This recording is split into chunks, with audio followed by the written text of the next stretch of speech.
ईश्वरं विश्वाधारं गगनसेनां मेघवर्णं सुवाङ्गयं लक्ष्मीकान्तं कमलनयनं योगविद्याङ्गयं वन्दे विष्णुं भवयं सर्वलोकिनाथम् अनादिनदेव शङ्खचक्रगदाधर अक्षये पुण्डरीकाक्षये प्रीतमोक्षे प्रदो भव करारविन्देन पदारविन्दं मुखारविन्दे विनिवेशयन्तम् वटशपत्रशकुटिनिशानं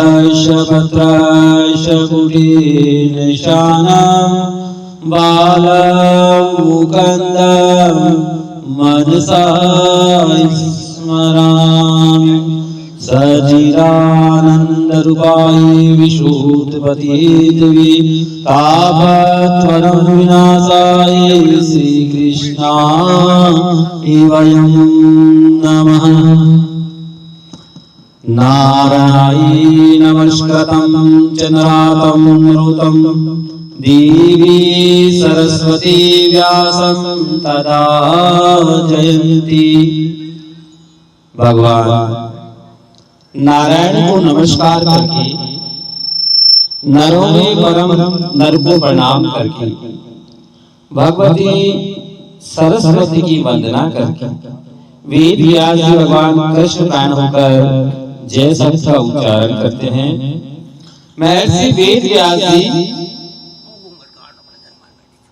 पुराण की रचना से पूर्व ग्रंथ निर्वृत्ति के लिए मंगल चरण में भगवान मधुसूदन को स्मरण करते हैं कि भगवान मधुसूदन यानी भगवान विष्णु कल वृक्ष के समान है। उस कल वृक्ष का मूल धर्म है और चारों वेद जिसके स्कंद तने हैं और पुराण रूपी शाखाओं से भरी भांति संपन्न है। करक जिसका यज्ञ जिसका पुष्प है और परम पुरुषार्थ मोक्ष जिसका फल है। ऐसे ही कल वृक्ष रूपी धर्म अर्थ काम मोक्ष चारों पुरुषार्थों को देने वाले भगवान विष्णु की जय हो।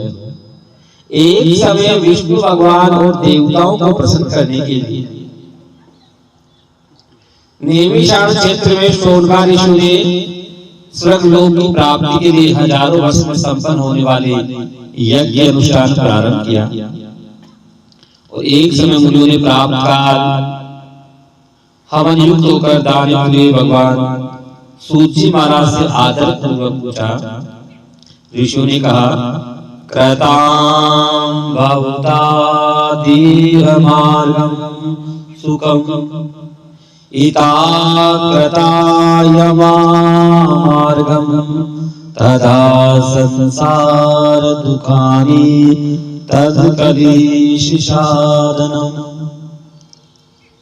ऋषि ने कहा हे सूची, सुख देने वाले देव मार्ग को हमने सुना है, अभय देने वाले जो यमलोक का मार्ग है इसे भी आप हमसे कहिए और ये भी बताइए कि जीव इस संसार में आकर किस प्रकार दुख आदि भोगता है और परलोक में जाकर जिस प्रकार दुख आदि भोगता है, ये सब आप हमसे कहिए।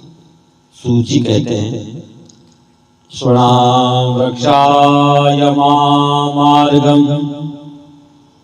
सुखदां मुनिनां पापिनां दुःखदायकम्। सूजी कहते हैं सुनिए, अर्थात पुण्यात्मा मनुष्य को सुख देने वाला है और पापी मनुष्य को दुख देने वाला है। गरुड़ ने इस कथा का विस्तार भगवान विष्णु से पूछा और विष्णु भगवान ने जिस प्रकार गरुड़ देव को बताया वैसे आपके संदेह को दूर करने के लिए कहूंगा कि एक समय भगवान वैकुंठ में आनंद के साथ विराजमान थे उस समय गरुड़देव पहुंचे और विनय के साथ बोले, भक्ति बहुविधि कृता सममं कृता देवा भक्ति गताम। गरुड़ जी का ये देव, अनेक प्रकार के भक्ति के मार्ग आपने मुझसे कहे हैं और भक्तों की उत्तम गति भी प्रभु आपने मुझसे कही है। इस समय भयंकर यमलोक के बारे में आपसे सुनना चाहता हूँ, जिस पर आपकी भक्ति से विमुख जीवों का गमन होता है, ऐसा मैंने सुना है। हे भगवान, आपका नाम अति सुगम है,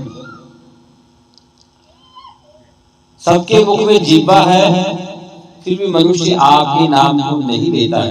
परमात्मा ने सबको जीव दिए सब, फिर भी मनुष्य परमात्मा के नाम को नहीं लेता है।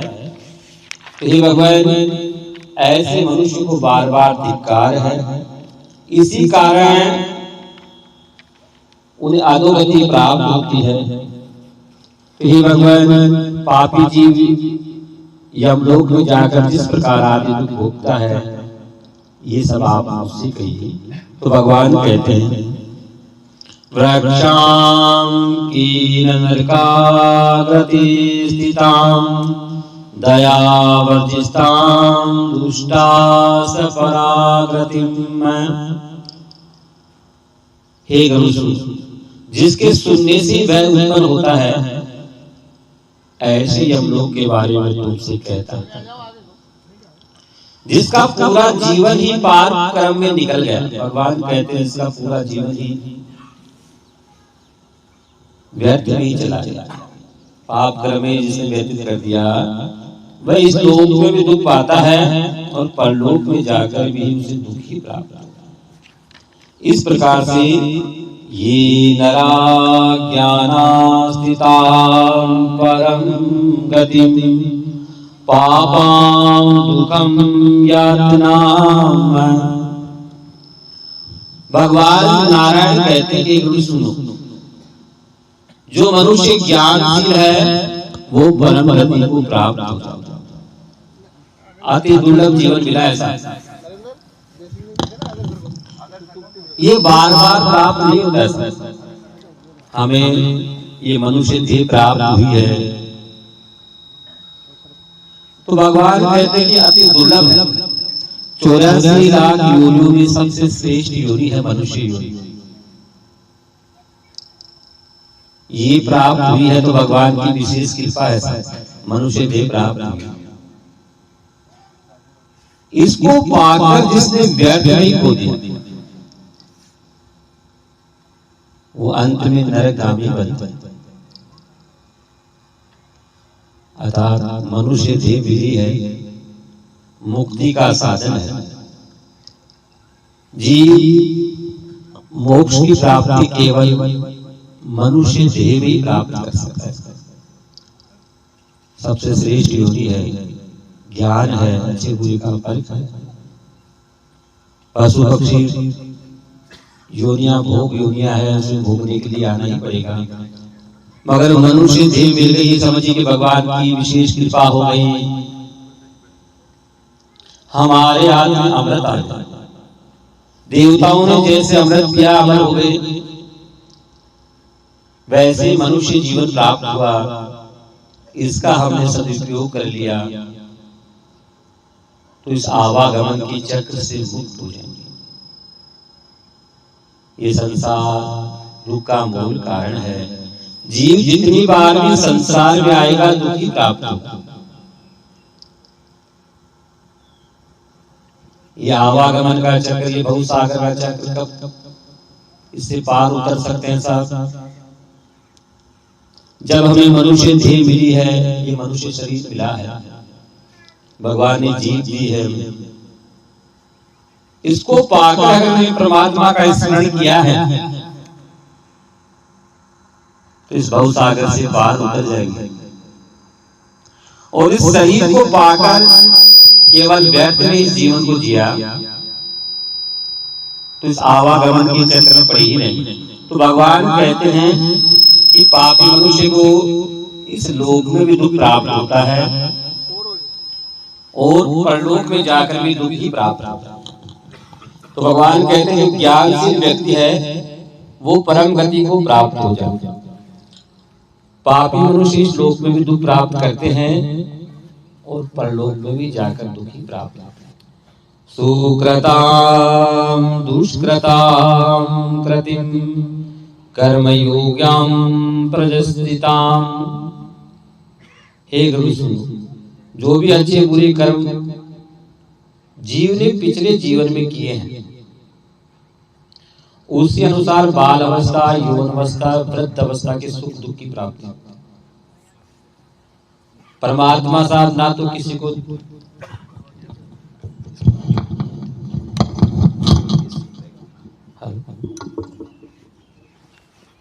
परमात्मा साहब ना तो किसी को दुख देते हैं, ना परमात्मा किसी को सुख देते हैं। हम ये सोचे कि हमारे जीवन में दुख ही दुख है, हमारे रिश्तेदार मित्र बांधव के तो जीवन में सुख ही सुख है।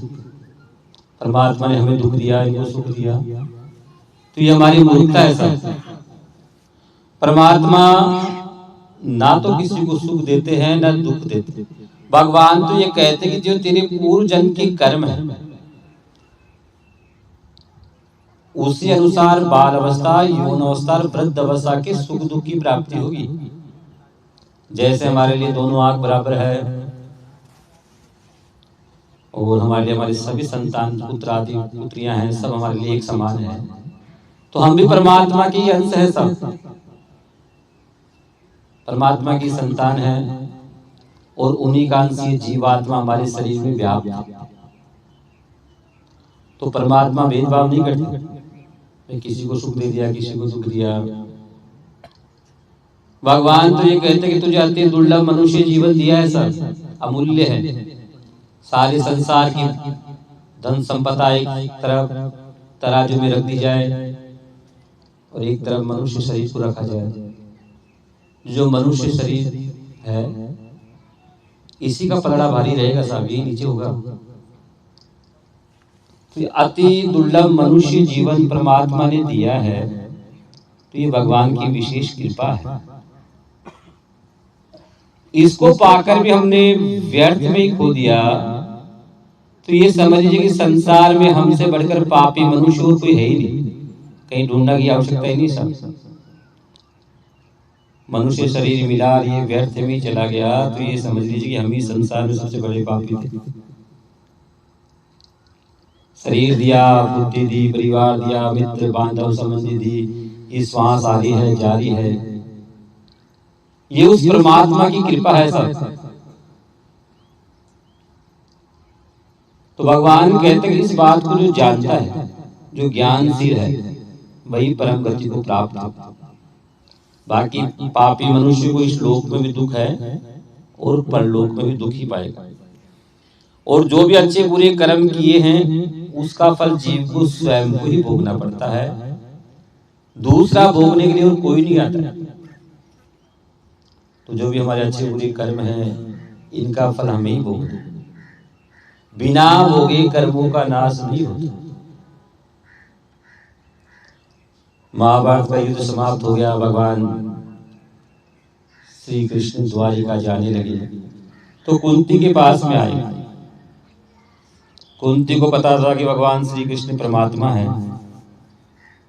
भगवान श्री कृष्ण ने कहा कि मैं द्वारिका जा रहा हूं, पता नहीं कब लौटना होगा, आपको कोई वरदान मांगना है तो मांग लीजिए। कुंती ने कहा कि प्रभु देना ही चाहते हो तो ऐसा वरदान दीजिए कि मेरे जीवन में तो हमेशा दुखी रहे। भगवान श्री कृष्ण ने कहा कि पूरा जीवन तो आपने दुख भोगा है। यौवन अवस्था में पति चला गया, पुत्र वन को चले गए, वापस आए, कुरुक्षेत्र का युद्ध हो गया, कई संबंधी पुत्र आदि की मृत्यु हो गई। अब तुम्हारे पुत्रों ने तो ये राज्य जीत लिया हस्तिनापुर को, अब तो आप कम से कम सुख का वरदान मांग लीजिए। कुंती कहने लगी प्रभु सुख का क्या करूंगी जिसमें आपको भूल जाऊं, इससे बढ़िया तो मेरे जीवन में दुख ही ठीक है। दुख रहेंगे तो मैं आपको याद करूंगी, और आप मेरे दुख को दूर करने आएंगे, इस बहाने आपके दर्शन ही हो जाएंगे। तो कुंती ऐसी स्थिति जिसने परमात्मा से दुख ही मांग ली। तो ये जो संसार है ये तो दुख का मूल कारण है। यहाँ हम जितनी बार भी आएंगे उतनी ही बार दुख प्राप्त होगा। और ये आवागमन का चक्र संसार में लगा ही रहेगा। जितनी बार आएंगे उतनी बार दुख प्राप्त होगा। और ये आवागमन का जो चक्र है ये भवसागर से पार कब उतर सकते हैं साहब?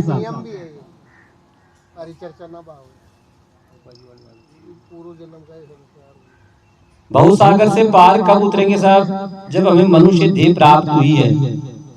इस देह को पाकर हमने भगवान का नाम स्मरण किया है। कलयुग में भगवान ने केवल भक्ति का मार्ग ही सबसे सरल मार्ग बताया है। तो इस मनुष्य देह को पाकर भगवान की भक्ति की है, जो इस आवागमन के चक्र से मुक्त हो जाएंगे। तो भगवान कहते हैं सुकृतां दुष्कृतां भौतां कृतिं कर्मयोग्याग्रते स्थितां, कि अच्छे बुरे जो भी कर्म जीव ने किए हैं उसी अनुसार बाल अवस्था, यौन अवस्था और वृद्ध अवस्था के सुख दुख की प्राप्ति होती। इस प्रकार जिसका पूरा जीवन कुटुंब के भरण पोषण में ही लगा रहा, परमात्मा ने ये मनुष्य दी है, हमें ये जो शरीर दिया है ये अपने उद्धार के लिए दिया है कि मनुष्य देह पाकर ही जीव इस आवागमन के चक्र से मुक्त हो सकता है। पशु पक्षी आदि योनि में मोक्ष की प्राप्ति नहीं हो सकती साहब, मुक्ति प्राप्ति नहीं होती। वो तो भोग योनियां हैं, उनमें आना ही पड़ेगा, जो किए गए कर्मों को भोगना ही पड़ेगा। केवल ये मनुष्य योनि है सबसे श्रेष्ठ योनि, इसीलिए कहा गया है इसको पाकर ही जीव इस संसार के बंधन से मुक्त हो सकते हैं। हम स्वर्ग लोक में चले जाएं, पितृलोक में चले जाएं, चाहे नरकगामी बन जाएं, भगवान कहते हैं कि यहाँ से पुनरावृत्ति है, पुनः वापस पृथ्वी पर आना ही पड़ेगा। केवल मेरा ही धाम जो है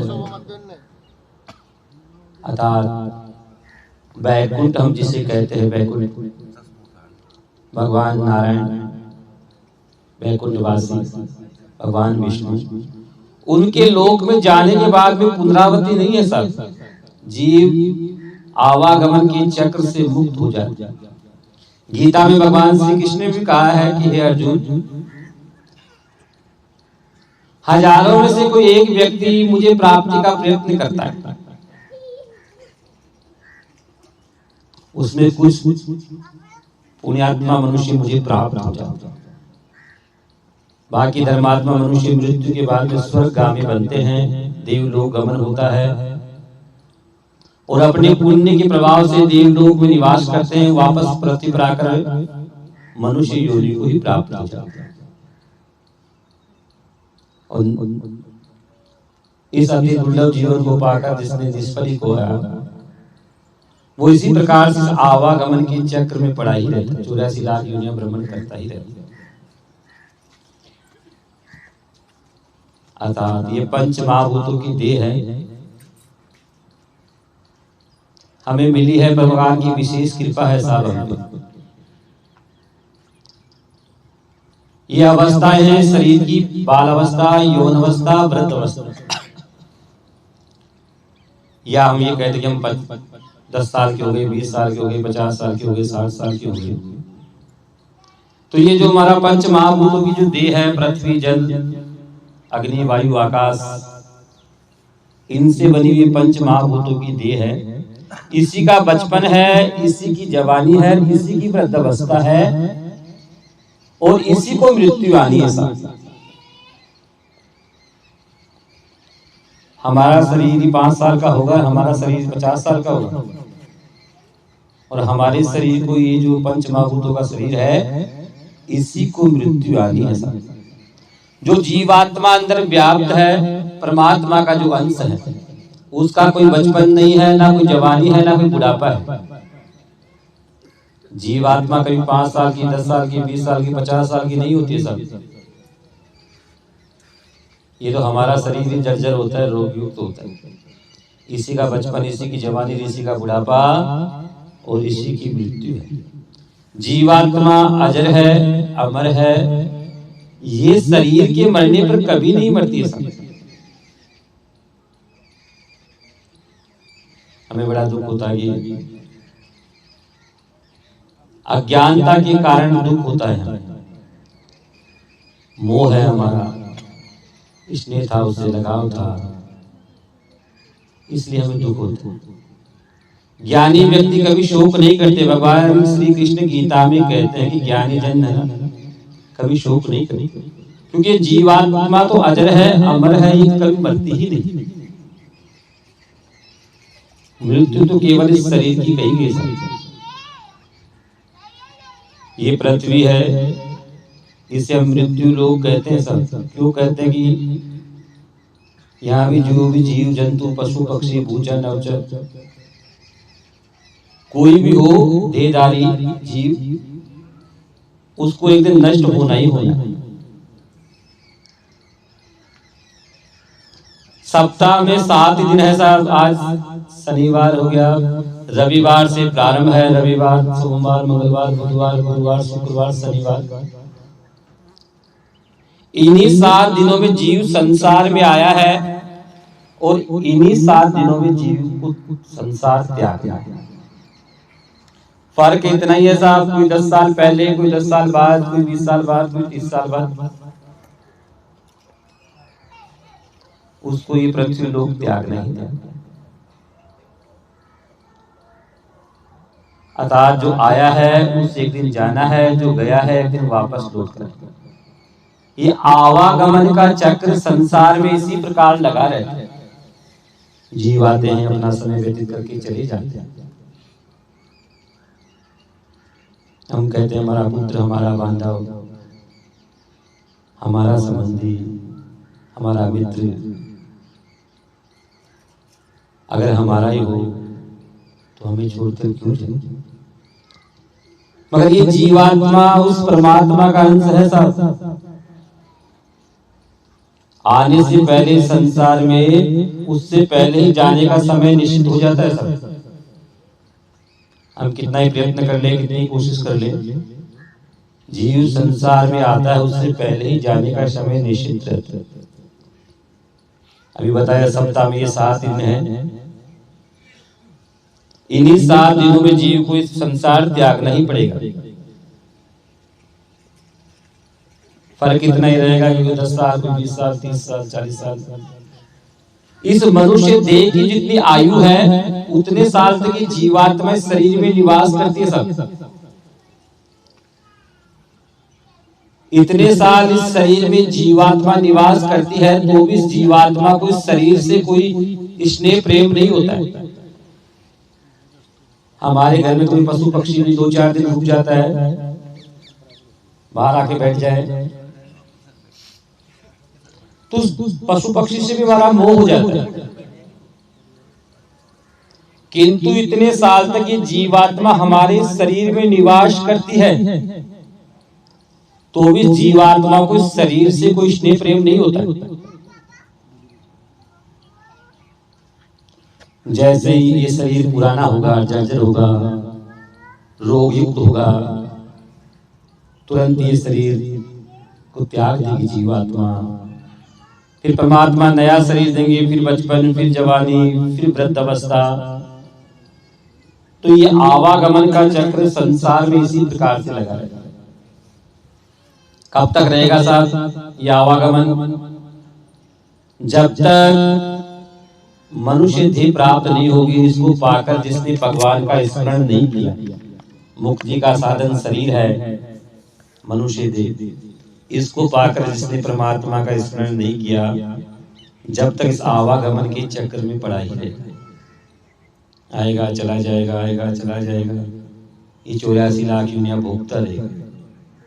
तो ये समझिए कि साहब हमें मनुष्य देह मिली है, भगवान की विशेष कृपा हो गई हम पर, या पिछले जीवन में कुछ अच्छे कर्म किए थे,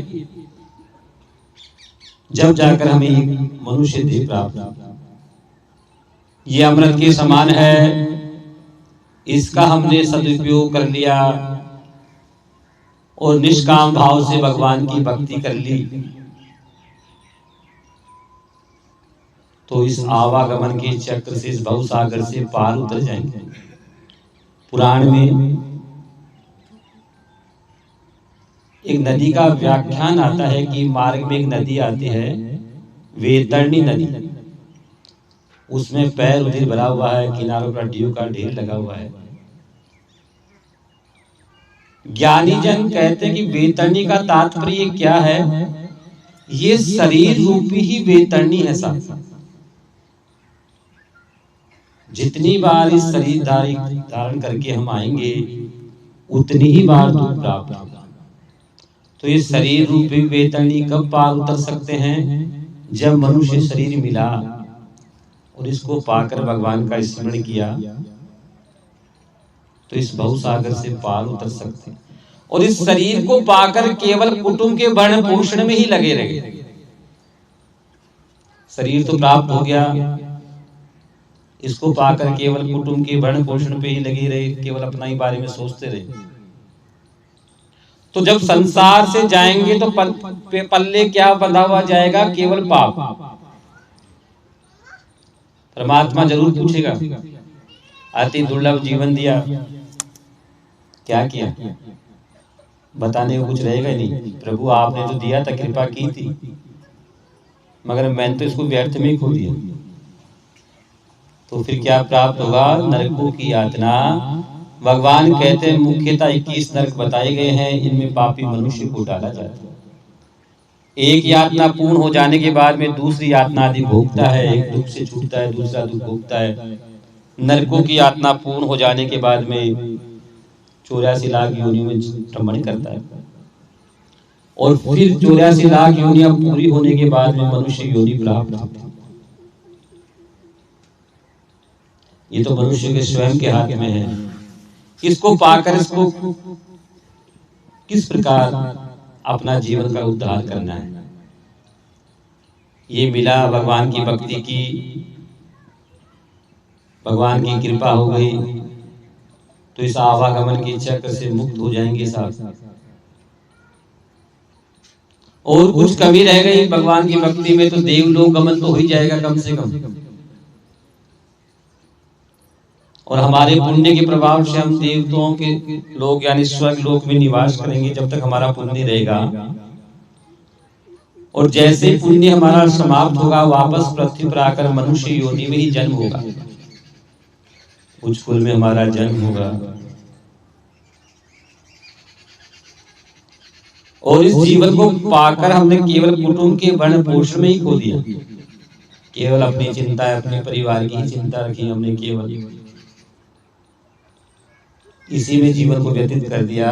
तो 84 लाख योनियां भोगनी पड़ी। बिना भोगे कर्मों का नाश नहीं होगा। जो कर्म हमने किए हैं उनका फल भी स्वयं को ही भोगना पड़ता है, दूसरा भोगने के लिए और कोई नहीं आता। संसार में अकेले आए हैं, संसार से जब जाएंगे तब भी अकेले ही जाएंगे सब। यहां से जब जाएंगे तो सिर्फ जो कर्म हमने अच्छे बुरे किए हैं वही साथ जाने हैं, और कर्मों का फल भी जीव को स्वयं को ही भोगना है। शरीर में कहीं चोट लग गई तो दर्द का एहसास हमको ही होता है। रिश्तेदार मित्र बांधव तो हाल चाल पूछ के चले जाते, मगर जो तकलीफ है उसका एहसास खुद को ही होता है इंसान को। वैसे किए गए कर्मों का फल भी जीव को स्वयं को ही भोगना पड़ता है, दूसरा भोगने के लिए और कोई नहीं आता। एक बार एक व्यक्ति के साथ 3 मित्र हुआ करते। वो व्यक्ति अपने तीनों ही मित्रों से बारी बारी मिला करता। एक मित्र तो उसकी कॉलोनी में पड़ोस में मकान था उसका, तो उससे तो रोज ही मुलाकात हो जाया करती, घंटे आधा घंटा जब भी समय मिलता बातचीत करते, हालचाल पूछा करते। दूसरा मित्र थोड़ा दूर रहा करता, जिससे 2-4-5 किलोमीटर दूर। अब उससे हफ्ते में एक बार मुलाकात हो जाती। जब भी छुट्टी का दिन रहता, दोनों मिलते, बातचीत करते। एक मित्र उसका दूसरे शहर में ड्यूटी रहती, तो महीने 2 महीने में एक बार जब छुट्टी पे आया करता, जब मुलाकात होती।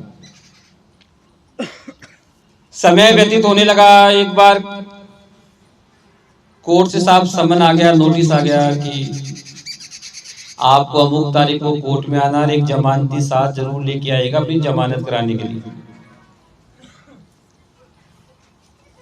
उस व्यक्ति ने पढ़ा कि यार ऐसे ऐसे अमुक तारीख को जाना पड़ेगा, मैंने तो कोई गुनाह किया नहीं, मगर अब आया है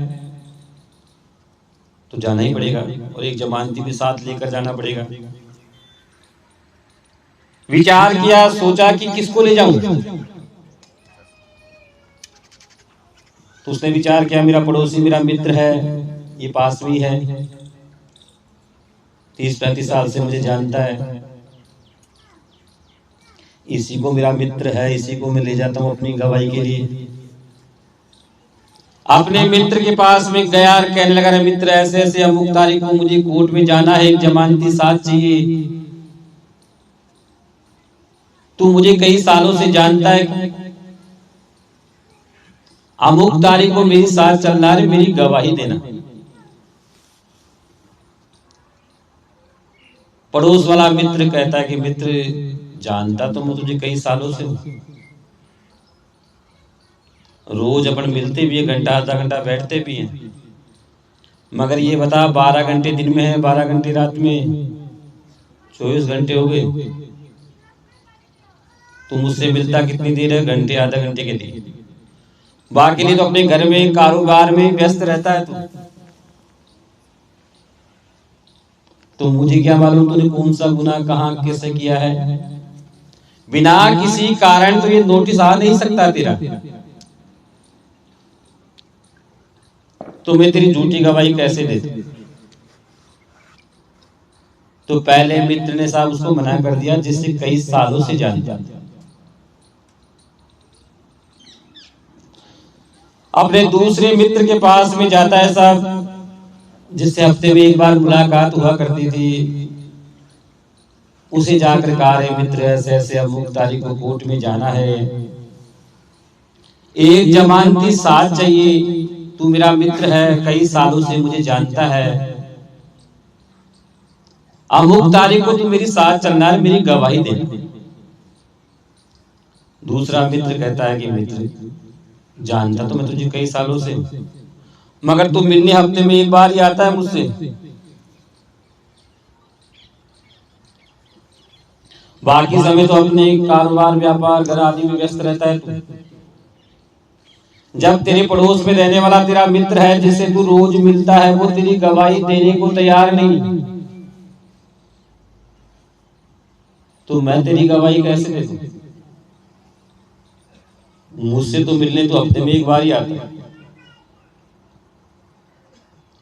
दूसरे मित्र ने भी साहब उसे मना कर दिया। वो अपने तीसरे मित्र के पास में जाता है,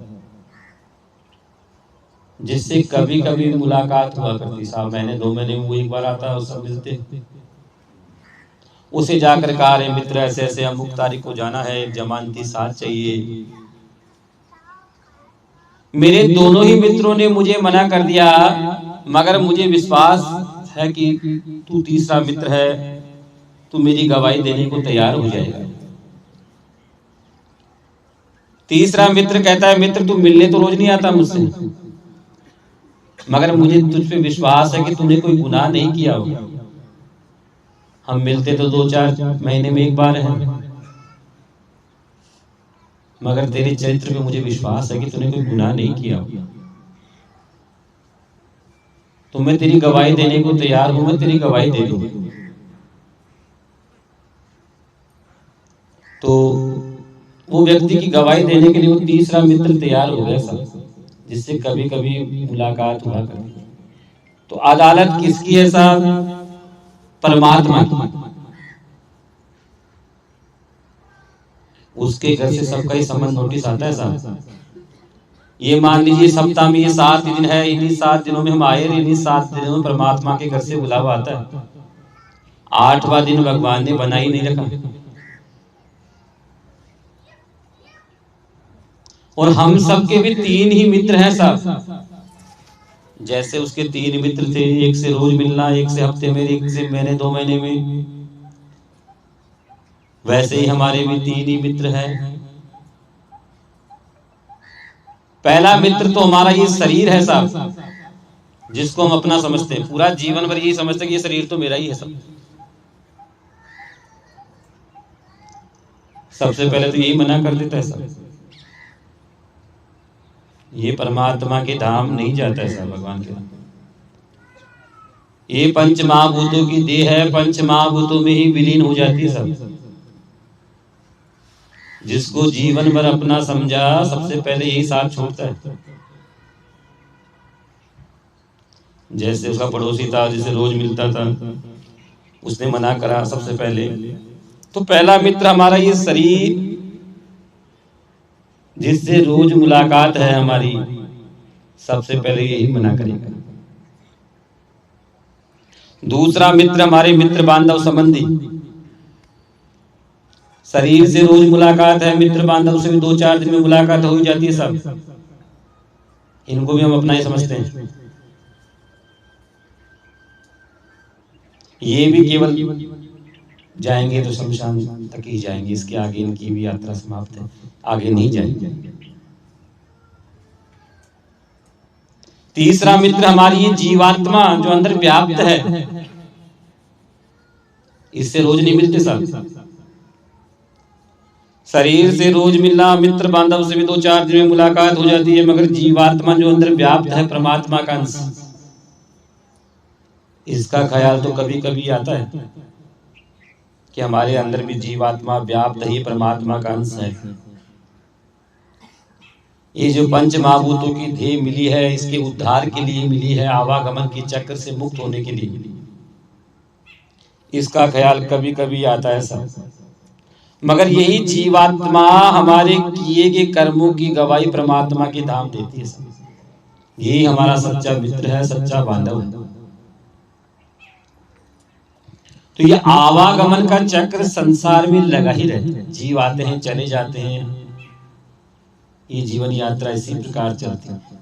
मृत्यु केवल इस शरीर को ही आनी है साथ। ये शरीर नाशवान कहा गया है, इसको नष्ट होना ही होना, क्योंकि इसी का बचपन है, इसी की जवानी है, इसी की वृद्धावस्था है और इसी की मृत्यु है सब। विचार करें कि शरीर बचपन में कैसा था, जवानी में कैसा है, वृद्धावस्था में कैसा हो जाता है। ये रोज मरता है शरीर, धीरे धीरे। मगर जीवात्मा हमारी अजर है, अमर है, ये कभी नहीं मरती है शरीर के मरने पर।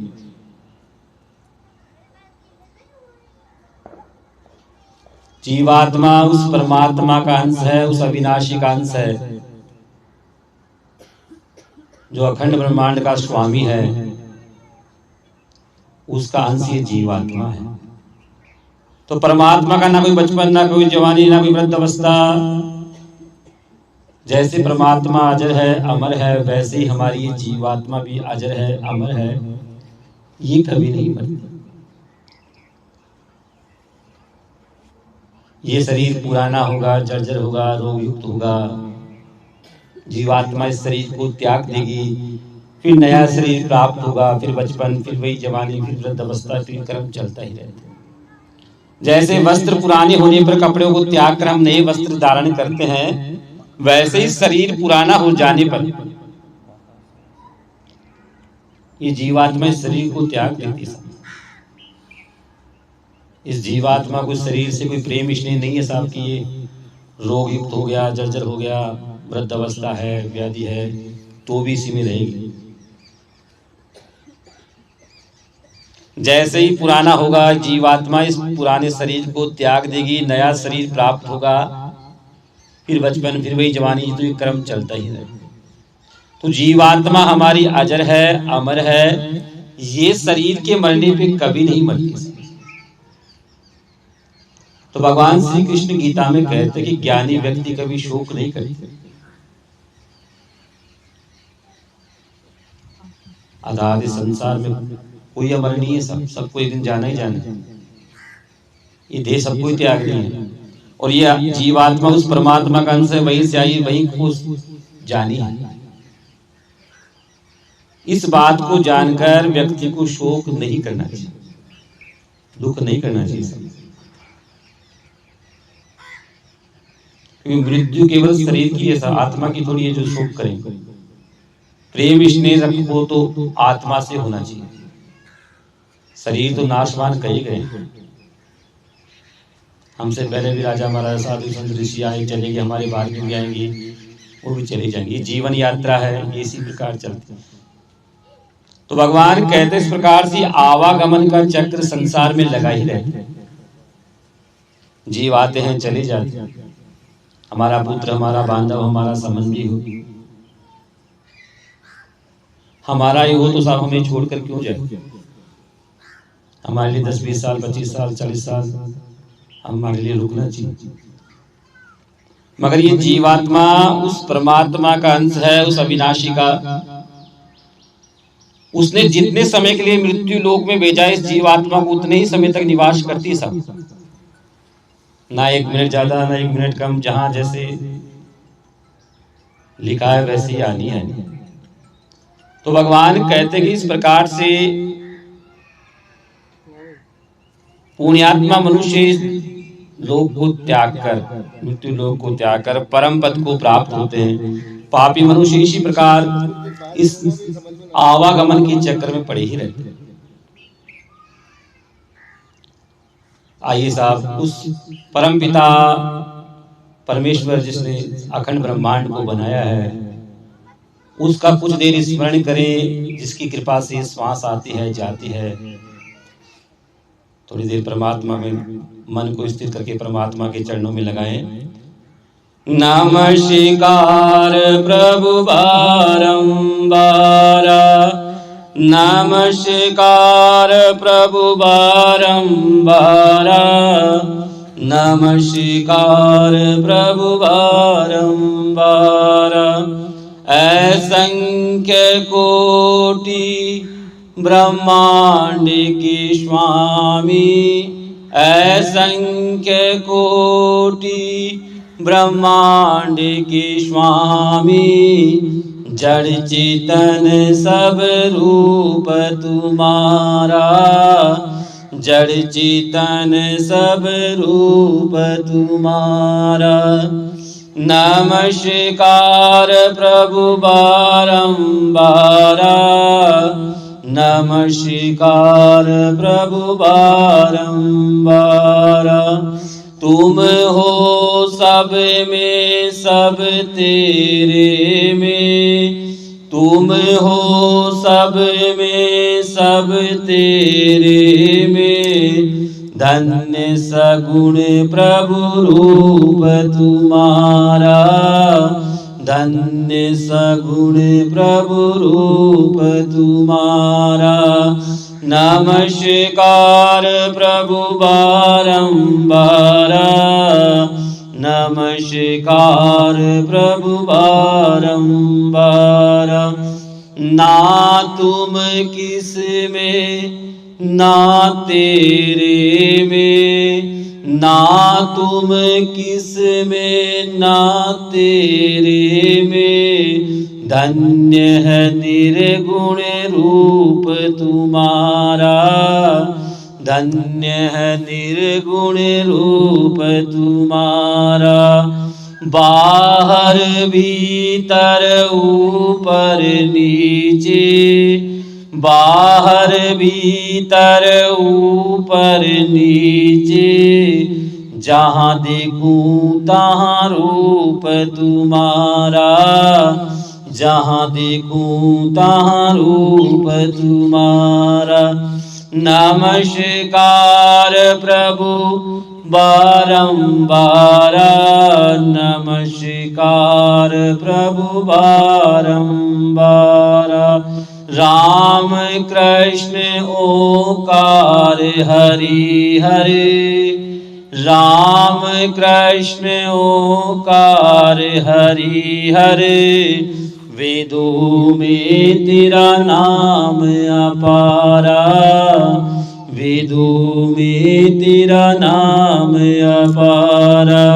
चरण कमल में शीस झुकाऊं, चरण कमल में शीस झुकाऊं, सिर पर धर दो हाथ तुम्हारा, सिर पर धर दो हाथ तुम्हारा।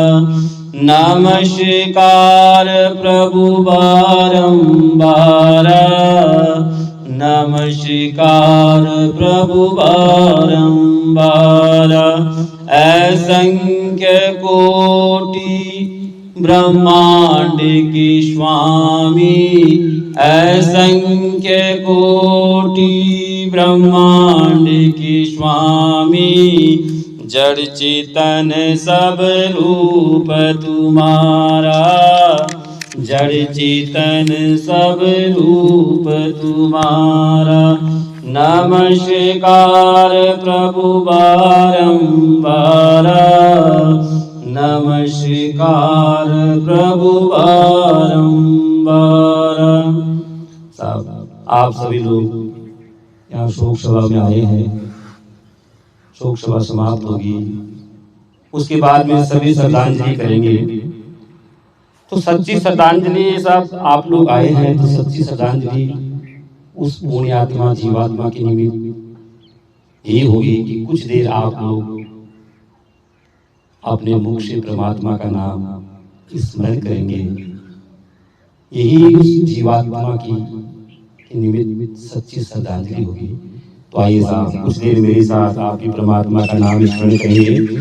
श्री कृष्ण गोविंद हरे मुरारे, हे नाथ नारायण वासुदेवा।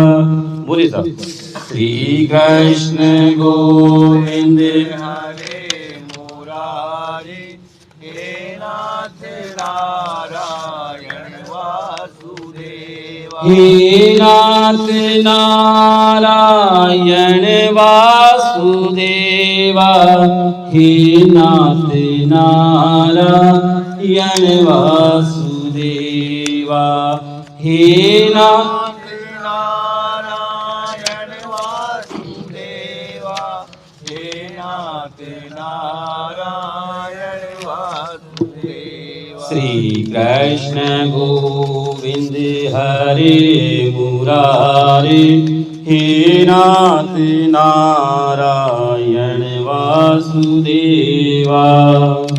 कृष्ण गोविंद हरे मुरारी, हे नाथ नारायण वासुदेवा। हे नाथ नारायण वासुदेवा, हे नाथ नारायण वासुदेवा। हे नाथ नारायण वासुदेवा, हे नाथ नारायण वासुदेवा। श्री कृष्ण गोविंद हरे मुरारे, हे नाथ नारायण वासुदेवा। श्री कृष्ण गोविंद हरे मुरारी, हे नाथ नारायण सबको बटवानी है। वासुदेवा। हाँ, श्री कृष्ण गोविंद हरे मुरारे, हे नाथ नारायण वासुदेवा। श्री कृष्ण गोविंद हरे मुरारे, हे नाथ नारायण वासुदेवा। हे नाथ नारायण वासुदेवा, हे नाथ नारायण वासुदेवा।